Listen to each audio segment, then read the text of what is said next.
نحمده ونصلي على رسوله الكريم أما بعد فأعوذ بالله من الشيطان الرجيم بسم الله الرحمن الرحيم ربي اشرح لي صدري ويسر لي أمري واحلل عقدة من لساني يفقه قولي ربنا زدنا علما اللهم فقهنا في الدين آمین یا رب العالمین۔ آغاز ہوتا ہے جی رکوع نمبر 3 کا، آیت نمبر 102 سے، اور پارہ نمبر 16 سورۃ الکہف، اور سورۃ الکہف کا آخری رکوع ہے۔ آغاز کرتے ہیں اس سورہ کا اور دیکھتے ہیں کہ اللہ رب العزت نے کیا ارشاد فرمایا۔ ارشاد ربانی ہے، افحسب الذین کفروا ان يتخذوا عبادی من دونی اولیاء انا اعتدنا جہنم للکافرین نزلا۔ اللہ تعالیٰ فرماتے ہیں، تو کیا جن لوگوں نے کفر کیا انہوں نے یہ گمان کیا کہ وہ میرے سوا میرے بندوں کو کارساز بنا لیں گے، یقیناً ہم نے کافروں کے لیے جہنم کو بطور میزبانی تیار کر رکھا ہے۔ اِنَّا اَعْتَدْنَا جَهَنَّمَ لِلْكَافِرِينَ نُزُلًا، یعنی ہم نے اس کو بطور جہنم کافروں کی میزبانی اللہ تعالیٰ جہنم سے کریں گے۔ اللہ اکبر۔ اور مسلمانوں کی میزبانی اللہ تعالیٰ مومنوں کی میزبانی جنت سے کریں گے۔ اب یہاں پر اللہ تعالیٰ فرماتے ہیں کہ عبادی سے مراد کیا ہے؟ فرشتے۔ جن لوگوں نے ان لوگوں کو کیا کیا؟ ان لوگوں نے ان کو کارساز جن کو بنایا، وہ کیا ہے؟ فرشتوں کو بھی بنایا، کہ کسی نے مسیح علیہ السلام کو، کسی نے عزیر علیہ السلام کو، اور کسی نے کیا کیا کہ نیک بندوں کو اپنا مشکل کشا بنا لیا، کسی نے اہل بیت کو اپنا مشکل کشا بنا لیا۔ انسان کو اگر یہ بات سمجھنے کے لیے، اگر اس آیت کو ہی غور و فکر کر لے تو انسان کے لیے اتنا ہی کافی ہے۔ اللہ رب العزت فرماتے ہیں، افحسب الذین کفروا ان یتخذوا عبادی من دونی اولیاء، اللہ کے علاوہ کوئی ولی بنا لیے کہ جو ان کے مددگار ہیں، جو ان کی مدد کرنے والے ہیں۔ ایسے انسان یہ سمجھتے ہیں کہ یہ بندے اللہ تعالیٰ کے مقابلے میں ان کی مدد کریں گے اور اللہ تعالیٰ کی پکڑ سے ان کو بچا لیں گے۔ در حقیقت وہ یہ نہیں کہتے کہ یہ خدا ہیں، وہ کہتے ہیں کہ یہ اللہ تعالیٰ کے مقابلے میں ان کی مدد کریں گے، اور یہ اللہ تعالیٰ، اور وہ ان کو ایک اپنا وسیلہ بھی ٹھہراتے ہیں کہ اللہ تعالیٰ کا غضب اور غصہ یہ لوگ کم کروائیں گے۔ یہ مشرکین اور کافروں کے دعوے کی دلیل ہے، جنہوں نے بعض انبیاء کرام اور اولیاء اللہ کو اللہ تعالیٰ کا شریک بنا دیا اور ان کی عبادت کرتے تھے، اور سمجھتے ہیں، آج بھی سمجھتے ہیں کہ یہ اولیاء کرام ہیں اور یہ مددگار ہیں جو ان کو اللہ تعالیٰ کے عذاب سے نجات دلائیں گے اور ثواب عطا کریں گے، حالانکہ انہوں نے اللہ تعالیٰ اور اس کے رسولوں سے کفر کیا۔ اللہ تعالیٰ فرماتے ہیں یہاں پر، افحسب الذین کفروا ان یتخذوا عبادی من دون الاولیاء، کہ جن لوگوں نے کفر کیا انہوں نے یہ گمان کیا کہ وہ میرے سوا میرے بندوں کو کارساز بنا لیں گے، یعنی ایسا نہیں ہو سکتا کہ اور کوئی ولی اللہ ہو۔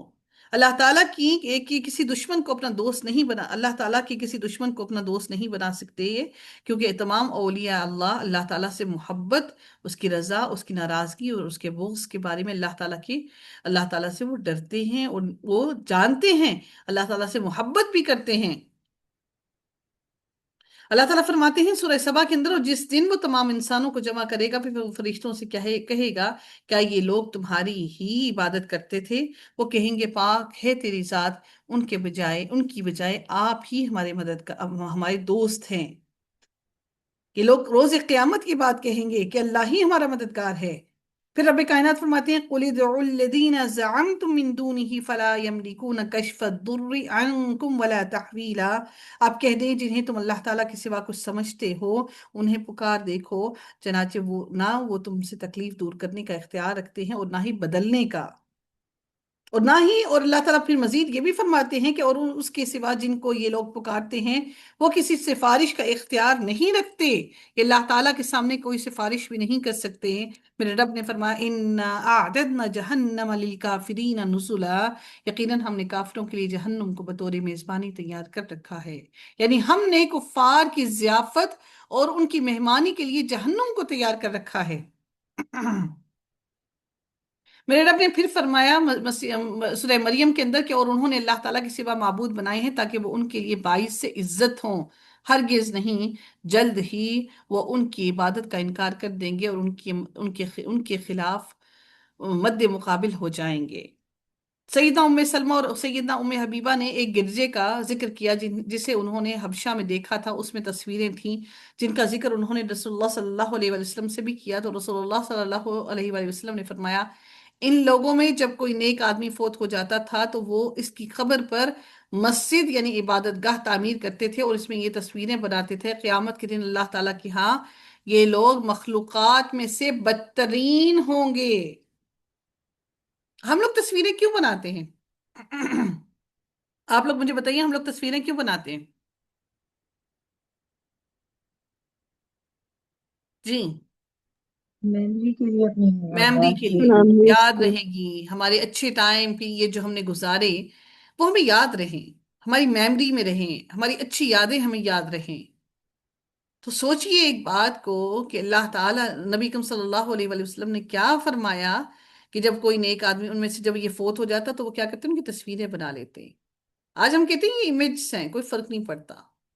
اس امیج کا بنانے کا فائدہ کیا ہے مجھے بتائیں، اس تصویر کو بنانے کا فائدہ کیا ہے؟ کیا دین کے اعتبار سے، آپ کی کسی اور چیز کی وجہ سے آپ کا کوئی فائدہ ہوتا ہے؟ اچھا وہ سب کچھ چھوڑیں، ہم پھر کیا کرتے ہیں، شادیوں پر جاتے ہیں تو شادیوں پر خاص طور پر ہم کلک کرتے ہیں ضرور پکچرز۔ آج ہم سب سے زیادہ خوبصورت لگ رہے ہیں، آج تو کم از کم تصویر ہماری بننی چاہیے تاکہ پتہ چلے کہ ہم اس موقع پر اس جگہ پر کتنے خوبصورت لگ رہی تھیں، ہم خواتین خاص طور پر۔ ہمارے کپڑے کیا بہترین لگ رہے تھے، ہم کتنے لش پش کر رہے تھے۔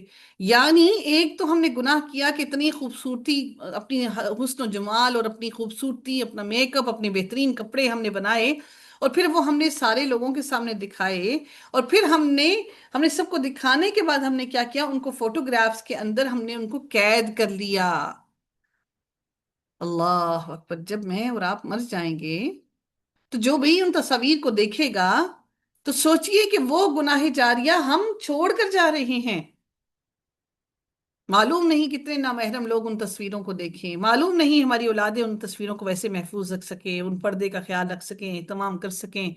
کیا معلوم ہمارے مرنے کے بعد کوئی شہوت کی نظر سے ہماری تصویروں کو دیکھے؟ کبھی سوچا ان باتوں کو؟ ہم تو اپنی طرف سے میموریز بنا رہے ہیں، ہم تو یہ سوچ رہے ہیں کہ ہم میموریز کے لیے تصویریں بنا بنا کر رکھ رہے ہیں، اور جب ہم حسن و جمال کی بہترین جگہ پر ہوتے ہیں، کیا آپ میں سے کوئی ایک بھی خاتون ایسی ہے کہ جو یہ سمجھتی ہے کہ میں خوبصورت نہیں، میں پیاری نہیں؟ آپ تو سب سمجھتی ہیں کہ ہم خوبصورت ہیں، ہم پیاری ہیں۔ میری بیٹی 2-3 دن پہلے، میری جو ابھی نئی بھابھی ہیں، ان سے کہتی ہے کہ آپ کو کیا لگتا ہے آپ بہت خوبصورت ہیں، آپ بہت پیاری ہیں؟ تو میں نے سے کہا بے وقوفوں والی بات کیوں کرتی ہو، آپ کو کیا لگتا ہے آپ پیاری نہیں ہو؟ کہتے میں تو پیاری ہوں، میں تو سب سے پیاری ہوں۔ یعنی کہ دنیا کا ہر انسان یہ سمجھتا ہے کہ اس سے بڑھ کر حسن کسی کے پاس نہیں، سب سے خوبصورت ترین وہی ہے۔ اور پھر جب ہم شادیوں پر جاتے ہیں تو ہم یہ پورا اہتمام کر کے جاتے ہیں کہ ہم سے زیادہ خوبصورت کوئی نہ لگے۔ کیا میں غلط کہہ رہی ہوں؟ جی ایسا ہے یا نہیں ہے؟ کوئی ایک مجھے بتائے ایسا ہے یا نہیں ہے؟ جی میم، ایسا ہی ہے۔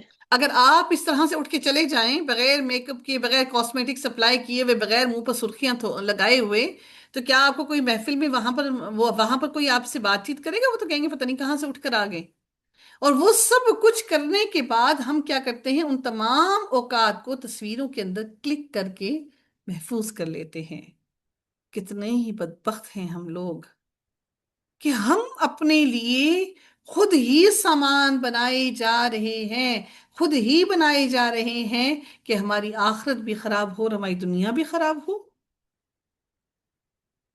یہی وجہ ہے کہ جب ہم شادیوں سے لوٹ کر واپس آتے ہیں تو ہمارے دلوں کو سکون نہیں ہوتا، دلوں پر ایک بھاری پن ہوتا ہے، ایک پریشانی ہوتی ہے، ہمارے دلوں کو سکون میسر نہیں آتا۔ حالانکہ ان محفلوں میں ہم جائیں، انجوائے کر کے آ رہے ہیں، سارا کچھ ہو رہا ہے، ہمیں تو آپ کو تو چاہیے کہ اب آپ انجوائے کر کے آئے ہیں تو آپ کو ہلکا پن محسوس ہونا چاہیے، نہیں، پھر ہمیں بھاری پن محسوس ہوتا ہے۔ کیوں؟ اتنے گناہ کا بوجھ اپنے اوپر لاد کر آ گئے تو روح بھاری ہو گئی، روح گندی ہو گئی۔ اللہ رب العزت نے فرما دیا کہ اِنَّا أَعْتَدْنَا جَهَنَّمَ لِلْكَافِرِينَ نُزُلًا، یہ اللہ کی مہمانی ہے۔ کیا مہمانی ہے؟ جہنم۔ کافروں میں صرف یہی مراد نہیں کہ وہ مشرک ہی ہیں، اللہ تعالیٰ کی باتوں کا انکار کرنے والے سارے اس میں شامل ہوتے ہیں۔ اللہ تعالیٰ نے جو جو احکامات ہمیں بھیجے، ان سارے احکامات کا انکار کرنے والے ان میں شامل ہو جاتے ہیں، چاہے وہ تھوڑا کریں چاہے وہ زیادہ کریں۔ آپ کی اولاد آپ کی تھوڑی سی نافرمان ہو تو آپ کہیں گے تو یہی نا کہ نافرمان ہے. آپ کی بہو تھوڑی سی نافرمانی کرے تو آپ تو ہمیشہ یہی کہیں گے وہ نافرمان ہے. ہم اپنے معاملے کے اندر، ہم اپنی ذات کے اندر، ہم اپنے خلوص، اپنے لیے ہم جس سے خلوص چاہتے ہیں اس کے لیے ہماری اتنی سختیاں ہیں، تو ہم دوسروں کے معاملے میں اتنے لبرل، اور اللہ کے معاملے میں تو بالکل ہی ہم لبرل ہیں. ہم تو چاہتے ہیں کہ جیسے ہم چاہیں تو اللہ بھی ویسے ہی ہمارے ساتھ ویسا ہی کرے. اللہ رب العزت فرماتے ہیں قُلْ هَلْ نُنَبِّئُكُمْ بِالْأَخْسَرِينَ أَعْمَالًا.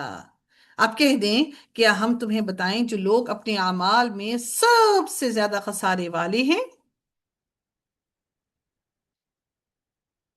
بس سعد بن نبی وقاص سے بیان کیا کہ میں نے اپنے والد سعد بن نبی وقاص سے آیت قُلْ هَلْ نُنَبِّئُكُمْ بِالْأَخْسَرِينَ أَعْمَالًا کے متعلق سوال کیا کہ ان سے کون سے لوگ مراد ہیں؟ کیا ان سے خوارج مراد ہیں، یعنی کہ جو دین کے امام دین سے خارج ہوئے ہوئے ہیں خوارج مراد ہیں؟ انہوں نے کہا نہیں، اس سے مراد یہود اور نصارہ ہیں. یہود نے تو محمد کی تکذیب کی، محمد کو جھٹلایا، اور نصارہ نے جنت کا انکار کیا اور کہا کہ اس میں کھانے پینے کی کوئی چیز نہیں ملے گی. اور خوارج وہ ہیں جنہوں نے اللہ کی عہد و میثاق، اللہ تعالیٰ کی عہد و پیمان کو توڑا. سیدنا سعد رضی اللہ تعالیٰ عنہ انہیں فاسق کہا کرتے تھے. یہ کون سے لوگ ہیں؟ یہ وہ لوگ ہیں جن کی ساری کوششیں دنیا میں گم ہو گئیں. قُلْ هَلْ نُنَبِّئُكُمْ بِالْأَخْسَرِينَ أَعْمَالًا، جن کے اعمال سارے کے سارے ضائع ہو گئے، خسارے میں، یہ دنیا میں ڈوب گئے، دنیا داری میں پڑ گئے، جو یہ سمجھتے ہیں کہ سب کچھ جو کر رہے ہیں وہ ٹھیک کر رہے ہیں، جو اپنے رب کی آیات کا انکار کرتے ہیں، جن لوگوں کو رب کی ملاقات کا یقین نہیں، جن کے سارے اعمال ضائع ہو گئے، جن کے اعمال کا کوئی وزن ہی نہیں، یہ وہ لوگ ہیں. رب کائنات فرماتے ہیں الذین ضل سعیہم فی الحیات الدنیا وهم یحسبون انہم یحسنون صنعا. وہ لوگ جن کی محنت دنیا کی زندگی میں ہی کھو گئی اور وہ سمجھتے رہے کہ یقیناً وہ ایک اچھا کام کر رہے ہیں. یعنی انہوں نے جو بھی عمل کیا سب باطل ہو کر رائے گاں گیا، اور وہ سمجھتے ہیں کہ وہ اچھا کام کر رہے ہیں. تب ان اعمال کا کیا حال ہوگا جن کے بارے میں وہ خود بھی جانتے ہیں کہ یہ باطل ہیں اور یہ اللہ تعالیٰ اور اس کے رسول کے ساتھ عداوت ہے. یہ کون لوگ ہیں جن کے اعمال رائے گاں گئے، جو قیامت کے روز خود ان کے اہل و عیال سب کے سب، یہ سارے کے سارے لوگ خسارے میں ہوں گے. یاد رکھو کہ یہ کھلا خسارہ ہے، اس کے لیے اللہ نے فرما دیا کہ یہ کھلا خسارے میں ہے. اور جن لوگوں نے کفر کیا اور ان کے اعمال صحرا میں سراب جیسے ہیں، جس کو پیاسا پانی خیال کرتا ہے، حتیٰ کہ جب وہاں آیا تو اس نے اس کو کچھ بھی نہ پایا، کچھ بھی نہ پایا، اور اپنے پاس اللہ کو موجود پایا. پھر اللہ تعالیٰ نے اسے اس کا پورا حساب چکا دیا، اور اللہ تعالیٰ بہت جلد حساب لینے والا ہے. پھر میرے رب نے سورہ ابراہیم میں بھی فرمایا کہ جن لوگوں نے اپنے رب سے کفر کیا ان کے اعمال کی مثال اس راکھ کی طرح ہے جس پر ایک آندھی والے دن میں تند اور تیز ہوا چل پڑے. جو بھی انہوں نے کمایا تھا اس میں سے وہ کسی پر قادر نہیں ہوں گے. یہی دور کی گمراہی ہے. ذالک هو الضلال البعید. کوششیں دنیا میں گم ہونے سے کیا مراد ہوتی ہے؟ کوششیں دنیا میں گم ہونے سے مراد ہے کہ انسان کی ساری ہمت، قوت، طاقت، اس کی تمام تھکاوٹ دنیا کے کاموں میں صرف ہو گئی.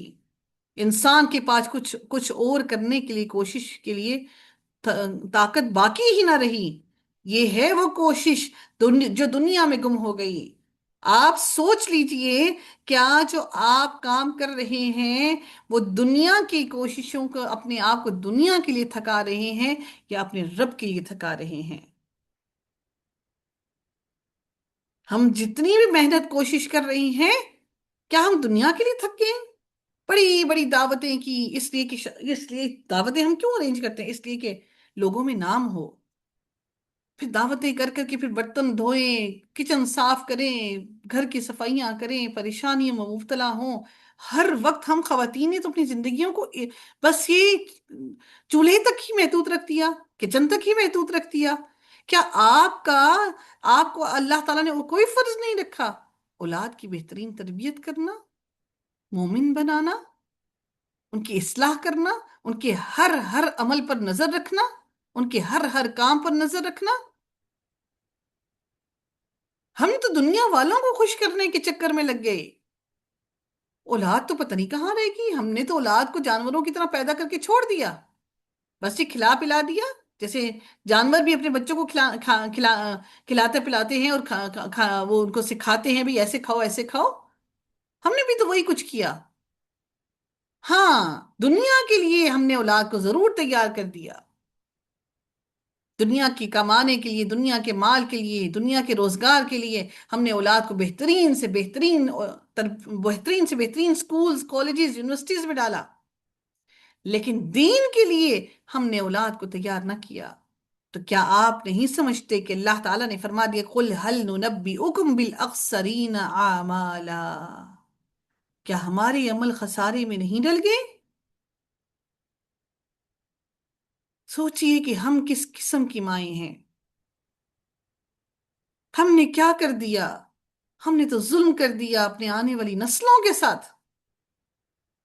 ہم خواتین تو بڑی ظالم نکلیں. الذين ضل سعيهم في الحياة الدنيا وهم يحسبون أنهم يحسنون صنعا. یہ وہ لوگ ہیں جنہوں نے اپنے رب کی آیات کے ساتھ اور اس کی ملاقات کے ساتھ کفر کیا تو ان کے سارے اعمال ضائع ہو گئے. پھر کیا ہوگا؟ چنانچہ قیامت کے دن ہم ان کے لیے کوئی وزن قائم نہیں کریں گے. اللہ اکبر. یہ وہ لوگ ہیں جو دنیا داری میں پڑے رہے. اللہ تعالیٰ نے انہی لوگوں کو، یہ میرے اور آپ جیسے لوگوں کی بات ہو رہی ہے جو نہ ادھر کے ہوئے نہ ادھر کے ہوئے. اللہ نے فرمایا کہ وہ لوگ ہیں جنہوں نے اپنے رب کی آیات کے ساتھ اور اس کی ملاقات کے ساتھ کفر کیا. یعنی جن لوگوں نے دنیا میں قرآن کی آیات اور اس کی توحید کے دلائل نہ مانے اور آخرت کی تصدیق نہ کیے اور نہ اس کے فرشتوں کو مانا، نہ کتابوں کو، نہ رسولوں کو، تو ان کے سارے اعمال ضائع ہو گئے. ان کے انکار کی وجہ سے ان کے سارے اعمال ضائع ہو گئے. اللہ تعالیٰ فرماتے ہیں کہ قیامت کے دن ہم ان کے لیے کوئی وزن قائم نہیں کریں گے. ان کے اعمال کا کوئی وزن نہیں ہوگا کیونکہ وہ خیر خواہی اور بھلائی سے خالی تھا. انسان نے جو نیکیاں دنیا میں کی ہیں، اگر وہ نیکیاں انسان نے اللہ کو راضی کرنے کے لیے اپنے خلوص سے دل سے نہیں کی تو اللہ تعالیٰ تو اس کا کوئی وزن، اعمال تو ڈھیروں ڈھیر، پورے کے پورے رجسٹرز بھرے ہوئے. لیکن میرے رب نے کیا کہا؟ اللہ اکبر. میرے رب نے تو کہہ دیا کہ میں ان کے اعمال کا وزن ہی نہیں رکھوں گا. پھر سوچیں ہم کہاں جائیں گے؟ ہم تو دنیا کو راضی کر رہے ہیں. میرے بھائی راضی ہو جائیں، میری بھابیاں راضی ہو جائیں، میری نند راضی ہو جائے، میری جٹھانی راضی ہو جائے، میری دیورانی راضی ہو جائے، میرے خاندان والے راضی ہو جائیں. ساروں کو ہی راضی کرتے رہے. نہیں کیا تو اپنے رب کو راضی نہ کیا. فون آ جائے نا، فون پہ بیٹھے رہتے اور نظر گھڑی پر ہوتی ہے. نماز کا ٹائم نکل رہا ہے، نماز کا ٹائم نکل رہا ہے، کھٹک رہی ہے نظر. اور دل میں وہ گھنٹی بج رہی ہے، نماز کا ٹائم نکل رہا ہے، نماز کا ٹائم نکل رہا ہے، نماز کا ٹائم نکل رہا ہے. ہم سمجھتے ہیں کہ ہم نے فون بند کر دیا تو اگلا انسان ناراض ہو جائے گا.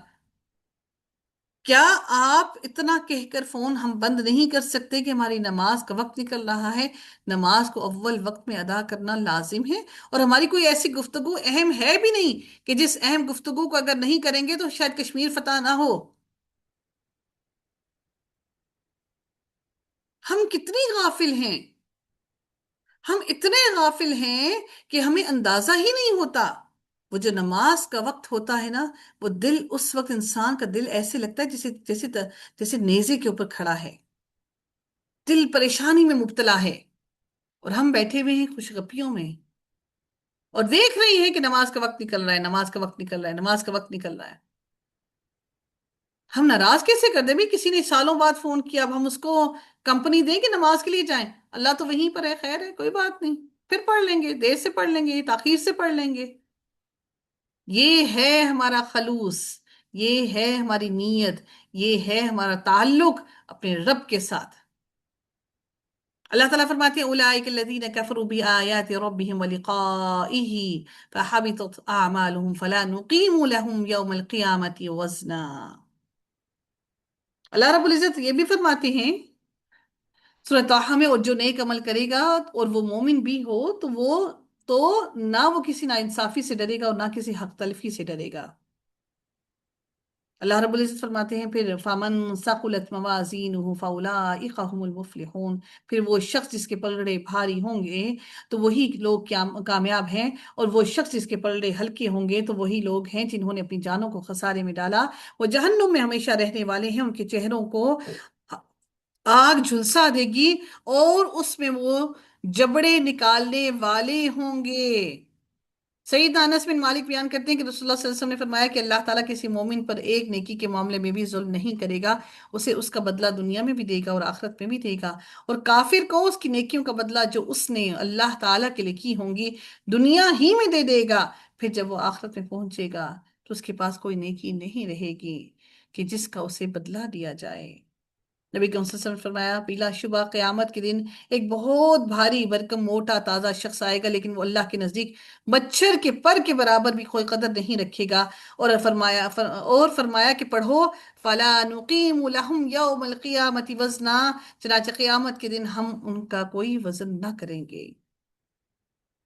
نبی کریم صلی اللہ علیہ وسلم نے فرمایا کہ کتنے قیام کرنے والے ہیں کہ جنہیں اپنے قیام سے سوائے بیداری کے اور کچھ نہیں ملتا، پوری پوری رات قیام میں کھڑے ہیں۔ نبی کریم صلی اللہ علیہ وسلم نے فرمایا کہ کتنے لوگ ایسے ہیں جو پوری پوری رات قیام میں کھڑے ہیں اور اللہ تعالیٰ ان کو سوائے ان کی بیداری کے، ان کی پوری پوری رات جاگنے کے، اس کے سوا ان کو کچھ نہیں دیتا، اور کتنے ہی روزہ دار ہیں کہ جنہیں اپنے روزوں سے سوائے بھوک اور پیاس کے کچھ نہیں ملتا۔ اللہ اکبر! کیا آپ نے رمضان کے روزے رکھ کر اللہ سے یہ بھی دعا کی کہ اللہ تو ہماری روزوں کو قبول فرمانا؟ صحابہ کرام تو کتنے مہینوں تک پورا پورا سال اللہ سے یہی دعائیں کرتے رہتے تھے، اللہ جو کمی کوتاہی ہوگی اس کو معاف کر دینا، تو ہمارے روزوں کو قبول فرما لینا۔ ہمارے تو یہاں پر روزے ختم ہوئے تو عید کے دن نماز ہی بھول گئی۔ اب اتنے مہمان گھر میں آ گئے تو اب کھانے پکائیں گے کہ نمازیں پڑھیں گے؟ اتنے لوگوں کی مہمان نوازیاں کرنی ہیں، اب ہم کیا کریں؟ کتنی سختیاں ہم نے خود پر کر لی، میرے رب نے سختی نہیں کی، میرے رب اپنے بندوں پر ظلم نہیں کرتا۔ ہماری اپنی جان پر ظلم کرنے کے سبب اللہ تعالیٰ ہمیں جہنم میں ڈالے گا۔ اس جسم کا حق تھا ہم پر، ہم نے اس جسم کو اس کا حق نہ دیا۔ اس جسم کا حق ہے کہ ہم اس جسم کو جہنم کی آگ سے محفوظ کریں، ہم نے تو اپنے جسم پر خود ہی رحم نہ کیا، تو اللہ کیوں ہم پر رحم کرے؟ ذَلِكَ جَزَاؤُهُمْ جَهَنَّمُ بِمَا كَفَرُوا وَاتَّخَذُوا آيَاتِي وَرُسُلِي هُزُوًا، یہ جہنم ان کا بدلہ ہے کیونکہ انہوں نے کفر کیا اور میری آیتوں اور میرے رسولوں کا مذاق اڑایا۔ ان الذين آمنوا وعملوا الصالحات كانت لهم جنات الفردوس نزلا۔ سیدنا انس بن مالک نے بیان کیا کہ ایک شخص پہلے عیسائی تھا، پھر وہ اسلام میں داخل ہو گیا، اس نے سورہ بقرہ اور سورہ آل عمران پڑھ لی تھی اور وہ نبی کریم صلی اللہ علیہ وسلم کا منشی بن گیا، لیکن پھر وہ شخص مرتد ہو کر عیسائی ہو گیا اور کہنے لگا کہ محمد کے لیے میں نے جو کچھ لکھ دیا ہے اس کے سوا اس کو کچھ بھی نہیں معلوم۔ پھر اللہ تعالیٰ کے حکم سے اس کی موت واقع ہو گئی اور اس کے آدمیوں نے اسے دفن کر دیا۔ جب صبح ہوئی تو انہوں نے دیکھا کہ اس کی لاش قبر سے نکل کر زمین کے اوپر پڑی ہے۔ عیسائی لوگوں نے کہا یہ محمد اور اس کے ساتھیوں کا کام ہے، اس نے اس کا دین چھوڑ دیا ہے۔ پھر کیا؟ چنانچہ دوسری قبر انہوں نے کھودی جو بہت زیادہ گہری تھی، لیکن جب صبح ہوئی تو پھر لاش باہر تھی۔ اللہ اکبر! اس مرتبہ بھی انہوں نے یہی کہا کہ محمد اور اس کے ساتھیوں کا کام ہے، چونکہ ان کا دین اس نے چھوڑ دیا تھا۔ وہ سمجھتے تھے کہ نبی کریم صلی اللہ علیہ وسلم اور ان کے ساتھیوں نے اس کو قبر سے باہر نکال کے پھینک دیا ہے، چونکہ ان کا دین اس نے چھوڑ دیا تھا، اس لیے اس کی قبر کھود کر اس نے اس کی لاش باہر پھینک دی۔ پھر انہوں نے قبر کھودی اور جتنی گہری ان کے بس میں تھی کر کے اسے اس کے اندر ڈال دیا، لیکن صبح ہوئی تو پھر لاش باہر تھی۔ اب انہیں یقین آیا کہ یہ کسی انسان کا کام نہیں بلکہ یہ میت عذاب خداوندی کا شکار ہے، چنانچہ انہوں نے اسے یوں ہی زمین پر ڈال دیا۔ اللہ اکبر! سوچیں کہ زمین بھی جگہ نہ دے،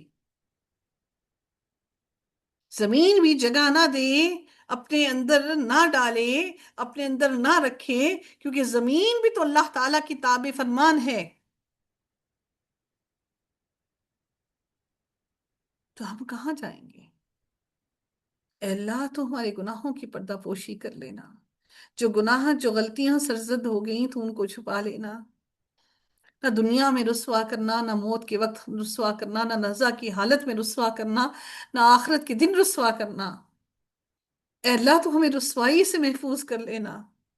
ہم ہم ہم خود کو عزت دار سمجھتے ہیں، اور میرا رب اگر ہم سے وہ ساری عزتیں چھین لے تو پھر وہ ہماری عزتیں کہاں گئیں؟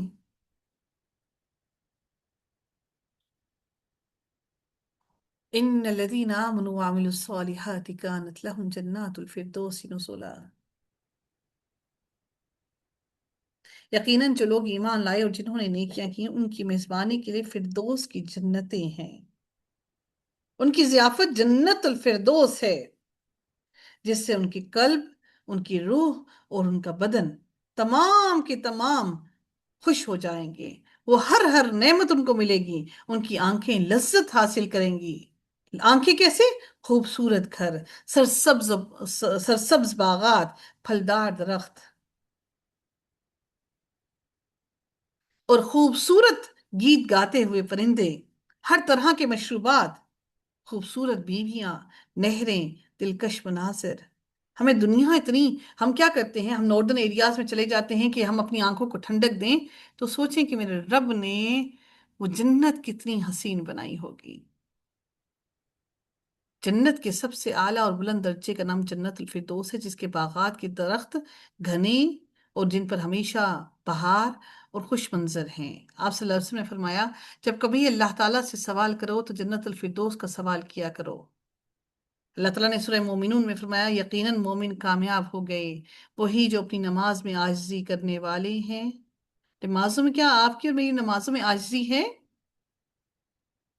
اور وہی جو لغویات سے منہ موڑنے والے ہیں۔ ہم تو شادیوں پہ جاتے ہیں، پہلی بات تو ڈسکشن سی ہوتی ہے ہماری۔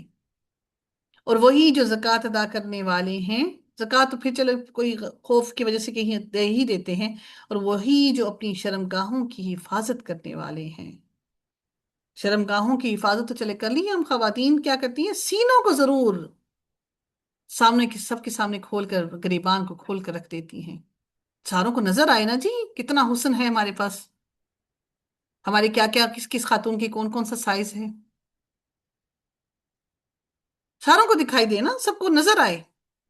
مجھے سمجھ نہیں آتی اس بات کی کہ دوپٹے کو ایک سائڈ پہ پھینکنے کی کیا، وہ کیا لوجک ہوتی ہے کہ دوپٹے کو ایک سائڈ پہ پھینک دیا، سینہ سارا کھول کے سامنے سب کے رکھ دیا، اچھا اور وہاں پہ سائڈ پہ نہیں پھینکا تو گلے کے اوپر، گلے میں لٹکا لیا، پھر بھئی اس دوپٹے کو رکھ ہی دو، دوپٹے کو لینے کی کیا ضرورت ہے؟ ہاں دوپٹے کو رکھ اس لیے نہیں سکتے کہ پھر وہ ایک لیبل لگ جائے گا جی کتنی بے حیا ہے، وہاں پر لیبل لگ جائے گا کہ بے حیا ہے۔ تو یہ بے حیائی نہیں ہے کہ دوپٹہ آپ کے سینے پر نہیں، جس کو ڈھکنا ہے وہ ڈھکا ہوا نہیں، جو سطر ہے وہ کھلی ہوئی ہے۔ اس لباس کا کیا فائدہ کہ آپ کی فگر کا ایک ایک حصہ الگ الگ دکھائی دے، اور ایک ایک حصہ آپ کو آرام سے سب کو پتہ لگے، اور آپ کیا کرتے ہیں کہ وہ جو سامنے دیکھنے والا ہے اس کو صاف پتہ لگے جی یہ اس کے جسم کس طرح کا ہے۔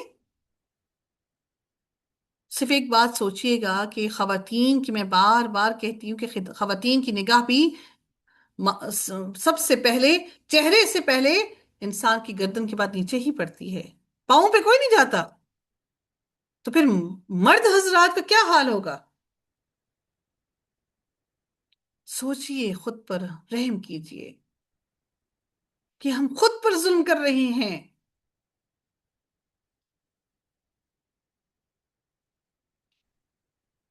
سوائے اپنی بیویوں کے یا جن کے مالک ان کے دائیں ہاتھ بنے، تو یقیناً وہ ملامت کیے ہوئے نہیں ہیں۔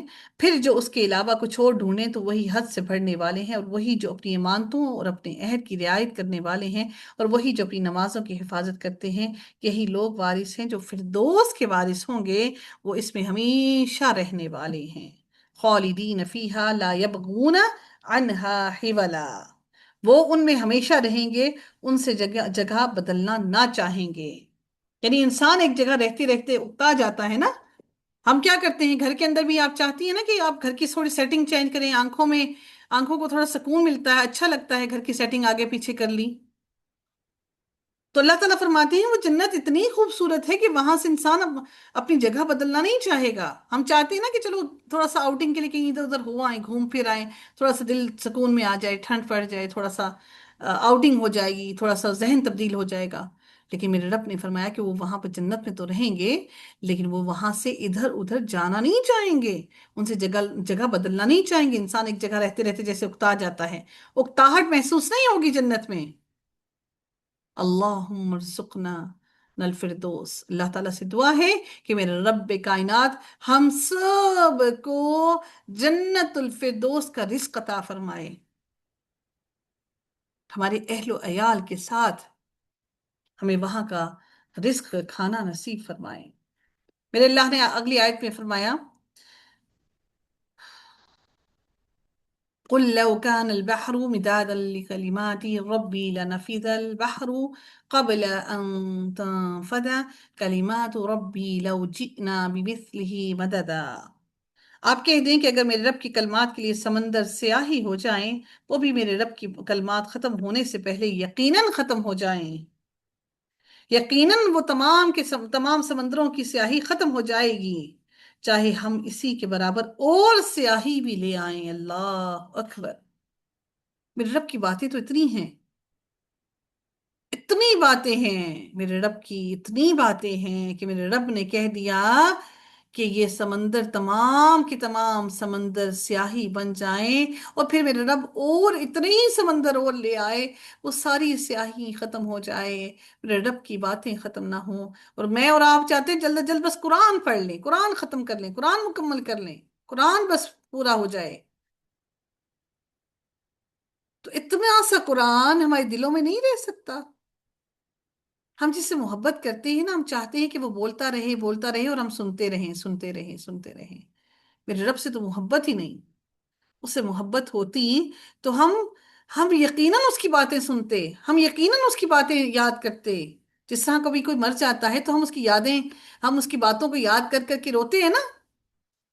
وہ ایسا تھا، اس نے یہ کہا، اس نے ایسا کیا، اس نے ویسا کیا، جہاں اس کے ساتھ بیٹھے، جہاں اس کے ساتھ گئے، اس کی ہر بات یاد آتی ہے اور ہم پھر روتے ہیں اس کی باتوں کو یاد کر کر کے. یادیں رہ جاتی ہیں نا. اللہ تعالیٰ کی قرآن کی کلام کی باتیں یاد نہیں؟ سوچئے کیا ہم ظالم نہیں؟ ہم کتنے بڑے ظالم ہیں. قل انما انا بشر مثلکم یوحا الی انما الہکم الہ واحد. آپ فرما دیں کہ میں تمہارے جیسا ہی ایک انسان ہوں. میری طرف وحی کی جاتی ہے کہ یقیناً تمہارا معبود صرف ایک ہی معبود ہے.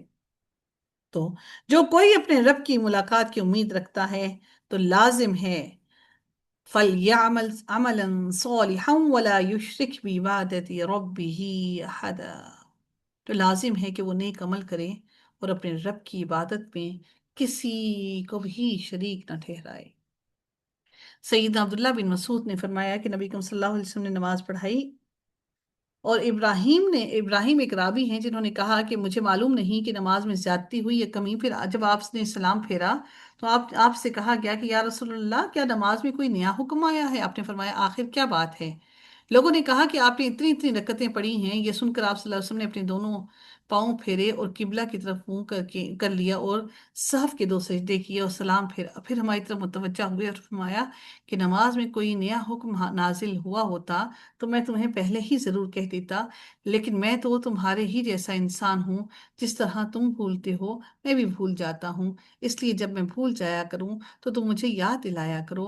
اور کسی کو نماز میں شک ہو جائے تو اس وقت ٹھیک بات سوچ لے اور اسی کے مطابق نماز پوری کرے، پھر سلام پھیر کر 2 سجدے سجدہ صحف کی کر لیں.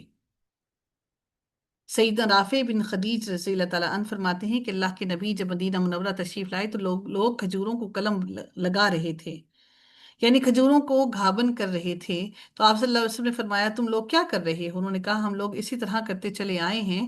آپ نے فرمایا اگر تم اس طرح نہ کرو تو شاید تمہارے لیے یہ بہتر ہو. انہوں نے اس طرح کرنا چھوڑ دیا تو کھجوریں کم ہو گئیں. صحابہ نے آپ سے اس بارے میں ذکر کیا تو آپ نے فرمایا میں ایک انسان ہوں، جب میں تمہیں کوئی دین کی بات کا حکم دوں تو تم اس کو اپنا لو، اور جب میں اپنی رائے سے کسی چیز کی بارے میں بتاؤں تو میں بھی ایک انسان ہی ہوں۔ سیدنا اکرمہ رضی اللہ تعالیٰ عنہ جو ایک راوی تھے کہتے ہیں، یا اسی طرح کچھ اور بات آپ صلی اللہ علیہ وآلہ وسلم نے فرمائی۔ یہ تمام کی تمام باتیں کرنے کا مقصد کیا ہے؟ کہ نبی اکرم صلی اللہ علیہ وآلہ وسلم نے بھی ہمیشہ اپنے بارے میں یہی فرمایا کہ میں ایک انسان ہوں،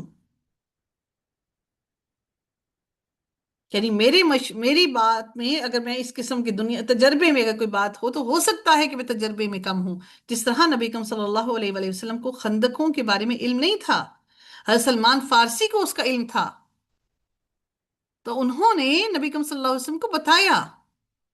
بدقسمتی سے میں اور آپ ہم سمجھتے ہیں کہ ہم سے زیادہ عقل مند کوئی ہے نہیں، ہمارا مشورہ سب سے بہترین ہے، ہم اپنی غلطی کو اسی لیے تو تسلیم نہیں کرتے۔ ابو سعید خدری رضی اللہ تعالیٰ عنہ کہتے ہیں کہ نبی اکرم صلی اللہ علیہ وسلم ہمارے پاس نکل کر آئے، ہم مسیح دجال کا تذکرہ کر رہے تھے، آپ نے فرمایا کیا میں تم کو ایسی چیز کے بارے میں نہ بتا دوں جو میرے نزدیک مسیح دجال سے بھی زیادہ خطرناک ہے؟ ہم نے عرض کیا کیوں نہیں؟ آپ صلی اللہ علیہ وآلہ وسلم نے فرمایا وہ پوشیدہ شرک ہے جو یہ ہے کہ آدمی نماز پڑھنے کھڑا ہوتا ہے تو اپنی نماز کو صرف اس وجہ سے خوبصورتی سے ادا کرتا ہے کہ کوئی آدمی اسے دیکھ رہا ہے۔ سیدنا معاویہ بن ابی سفیان رضی اللہ تعالیٰ عنہ کا فرمان ہے کہ یہ سب سے آخری آیت ہے جو نبی اکرم صلی اللہ علیہ وآلہ وسلم پر اتری۔ قُلْ إِنَّمَا أَنَا بَشَرٌ مِثْلُكُمْ يُوحَىٰ إِلَيَّ أَنَّمَا إِلَٰهُكُمْ إِلَٰهٌ وَاحِدٌ فمن كان يرجو لقاء ربه فليعمل عملا صالحا ولا يشرك بعبادة ربه أحدا۔ اللہ تعالیٰ سے دعا ہے کہ رب کائنات ہم سب کو عمل صالح کرنے کی توفیق عطا فرمائے، اللہ تعالیٰ ہم سب کو شرک سے محفوظ رکھے، اللہ تعالیٰ ہمیں دین پر استقامت نصیب فرمائے، ہمارے آنے والی نسلوں کو اپنے دین کے لیے چن لے، ہمارے گھروں کو قرآن کے لیے چن لے، ہمارے آنے والی نسلوں کو قرآن کی خدمت کے لیے چن لے، اللہ تعالیٰ ہم سے راضی ہو جائے، اللہ تعالیٰ ہماری کوتاہیوں غلطیوں کو معاف کر دے، ہمارے لیے عمل کرنا آسان کر دے، ہماری نمازوں میں عبادتوں میں خشوع اور خضوع پیدا کر دے، ہمیں صحت کی بہترین حالت میں اللہ تعالیٰ ہمیں رمضان میں داخل کرے، رمضان کی تمام برکتوں سے فیض یاب ہونا نصیب فرمائے، اللہ تعالیٰ ہمیں بہترین عبادتیں کرنے والا بنا دے، حقوق العباد پورے کرنے والا بنا دے، اللہ تعالیٰ سے دعا ہے کہ اللہ تعالیٰ ہمیں ان لوگوں میں شامل نہ کرے جو لوگوں کی حق تلفی کرتے ہیں، اللہ تعالیٰ ہمیں پورے حقوق ادا کرنے والا بنائے، حقوق اللہ اور حقوق العباد پورے کرنے والا بنائے، اللہ تعالیٰ ہماری کوتاہیوں غلطیوں کو معاف کر دے، ہم سے درگزر فرما دے، ہمارے آباء و اجداد پر اپنا رحم فرمائے، جو دنیا سے چلے گئے اللہ تعالیٰ ان سب کو اپنی رحمتوں سے بخش دے، ہمارے والدین پر اپنی رحمت فرمائے، ان کو معاف فرما دے، جو دنیا سے چلے گئے اللہ تعالیٰ ان کی مغفرت فرمائے، انہیں جنت الفردوس میں اعلیٰ ترین مقام عطا فرمائے، یقیناً ہم بھی ان سے ملنے والے ہیں، اللہ تعالیٰ ہمیں اتنا وقت دے کہ ہم اپنے رب کو راضی کر لیں، اللہ تعالیٰ ہمیں اپنے فرائض پورے کرنے کی توفیق عطا فرمائے، ہمارے اہل و عیال کو، ہمارے بہن بھائیوں کو، ہمارے عزیز و اقارب کو بھی اپنے دین سے جوڑ لے، اللہ تعالیٰ ہمیں ان محفلوں میں بیٹھنا نصیب کر دے جس میں اللہ تعالیٰ کا ذکر اور تذکرہ ہو، اللہ تعالیٰ ہمارے دلوں کو دنیا کی لذتوں سے دور کر دے، دنیا کی لذتوں سے ہمارے دل کو اللہ تعالیٰ دور کر دے، دنیا کی لذتوں میں ہمارے دلوں کو نہ ڈال دے، اللہ تعالیٰ ہم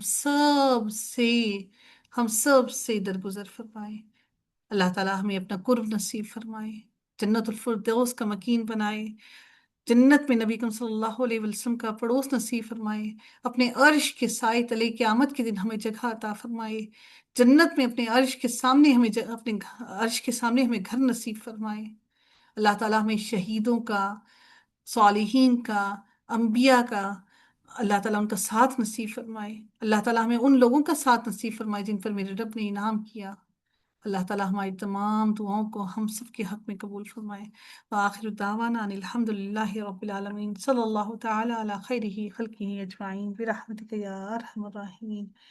سبحانك اللهم وبحمدك نشهد ان لا اله الا انت نستغفرك ونتوب اليك. آمين يا رب العالمين.